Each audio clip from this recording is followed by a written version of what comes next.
En un tranquilo rincón del sur de Italia, rodeado de colinas y campos fértiles, se encuentra Pietrelcina, un pequeño pueblo donde, el 25 de mayo de 1887, nació Francesco Forgione, quien más tarde sería conocido por millones como el Padre Pío. Desde su infancia, Francesco mostró una sensibilidad espiritual notable. No era un niño común, mientras otros jugaban en las calles, él sentía una atracción profunda por la oración y la vida interior. Creció en una familia humilde, donde el trabajo del campo y la fe católica tejían el ritmo cotidiano de la vida. Sus padres, Gracio y María Giuseppa, eran campesinos devotos, comprometidos con una vida sencilla pero colmada de esperanza en Dios. Fue en ese ambiente que Francesco empezó a cultivar un amor profundo por la religión y una relación muy personal con Jesús y la Virgen María. Desde muy joven, tuvo visiones y experiencias místicas que no podía entender completamente, pero que marcaron su vida. A los 5 años ya había decidido consagrarse por completo a Dios. Su salud era frágil, lo que lo mantenía en casa y le permitía pasar largos ratos en silencio, en contemplación, lejos del bullicio de los demás niños. Esa fragilidad física fue una constante en su vida, una cruz que llevó con paciencia y que muchos consideran parte de su camino espiritual hacia la santidad. Cuando tenía apenas 15 años, ingresó en la Orden de los Frailes Menores Capuchinos en Morcone. Allí, tomó el nombre de Fraile Pío, en honor al Papa Pío X, mártir de los primeros siglos del cristianismo. Inició así una vida dedicada completamente a la oración, la penitencia y la obediencia. Durante su formación como fraile, el joven Pío se destacó por su disciplina, su fervor religioso y su humildad. Pero su salud seguía siendo motivo de preocupación para sus superiores. Tuvo que regresar a casa en varias ocasiones para recuperarse, lo cual no fue impedimento para su progreso espiritual. Durante esos años de formación y enfermedad, continuó teniendo visiones de ángeles, de Cristo y del demonio. Estos episodios, lejos de alejarlo, lo acercaban más a Dios. Fue ordenado sacerdote en 1910 en Benevento, cuando tenía 23 años. Celebrar su primera misa fue para él un momento de éxtasis espiritual. Pero su camino no sería fácil, Dios parecía tener un plan especial, uno que implicaría sufrimiento, prueba y, al mismo tiempo, una conexión con lo sobrenatural que sería objeto de admiración y controversia. En 1916 fue enviado al convento de San Giovanni Rotondo, en la región de Apulia, al sur de Italia. Allí permanecería el resto de su vida. San Giovanni Rotondo se convertiría, con el paso de los años, en uno de los lugares de peregrinación más importantes del mundo católico.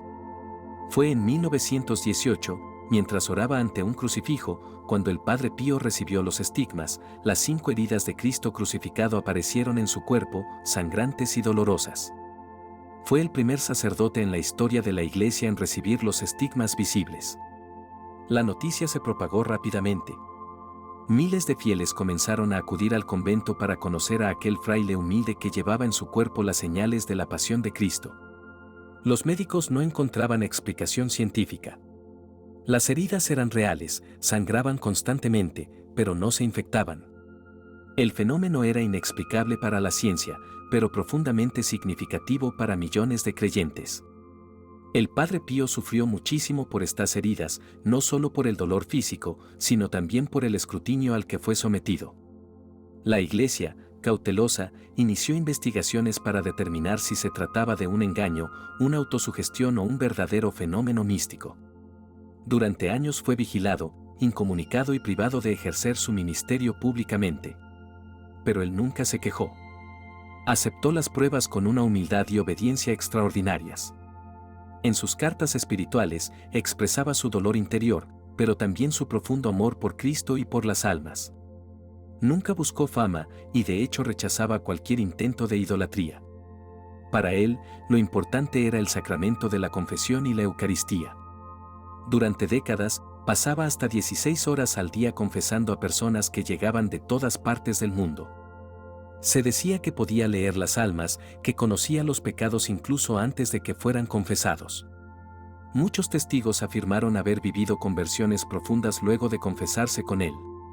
Además de los estigmas, se le atribuyeron otros dones místicos, la bilocación, es decir, estar en 2 lugares al mismo tiempo, la clarividencia, la levitación en momentos de oración intensa, el perfume inexplicable que emanaba de su cuerpo, especialmente de las heridas, y la capacidad de obrar curaciones. Algunos testimonios narran cómo personas gravemente enfermas recuperaban la salud tras recibir su bendición o tras pedir su intercesión.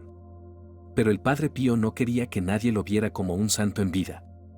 Para él, todo lo que sucedía era por gracia de Dios y debía servir para aumentar la fe de los fieles, no para alimentar la curiosidad. Repetía con frecuencia que su misión era salvar almas, acercarlas a Dios y aliviar el sufrimiento de quienes acudían a él. Uno de sus mayores legados fue la fundación del Hospital Casa Sollievo della Sofferenza, la Casa del Alivio del Sufrimiento, inaugurado en 1956. Este hospital moderno fue construido gracias a las donaciones de sus devotos y se convirtió en un centro médico de excelencia, donde la ciencia y la espiritualidad se unían para cuidar a los enfermos con dignidad y amor. El Padre Pío decía que en cada enfermo debía verse el rostro de Cristo sufriente. Su visión del dolor era redentora. Creía que el sufrimiento, ofrecido con amor, podía tener un valor salvífico, y por eso no temía al dolor físico ni a las humillaciones. Vivió con sencillez hasta el final de sus días. Murió el 23 de septiembre de 1968, a los 81 años, rodeado de sus hermanos capuchinos y de miles de fieles que lloraron su partida como la de un padre. Sus últimas palabras fueron Jesús, María, dichas con ternura y entrega. Su funeral reunió a multitudes, y desde ese día, el flujo de peregrinos a San Giovanni Rotondo no ha cesado. Fue beatificado en 1999 y canonizado en 2002 por el Papa Juan Pablo II, quien en su juventud había tenido la oportunidad de confesarse con él. El Padre Pío se convirtió en San Pío de Pietrelcina y su vida sigue siendo una fuente de inspiración para millones de personas en todo el mundo. El legado del Padre Pío va más allá de lo extraordinario de sus dones. Su verdadero impacto está en su humildad, su entrega silenciosa, su capacidad de consolar, su amor por los pobres y su obediencia incondicional a la voluntad de Dios. En una época de grandes crisis espirituales, el Padre Pío fue un faro de luz. Un hombre que vivió entre lo humano y lo divino, entre el dolor y la esperanza, entre el silencio del convento y el clamor de una humanidad que buscaba consuelo. Su historia nos invita a mirar más allá de lo visible, a confiar en lo invisible y a caminar, como él, con fe en medio de la oscuridad.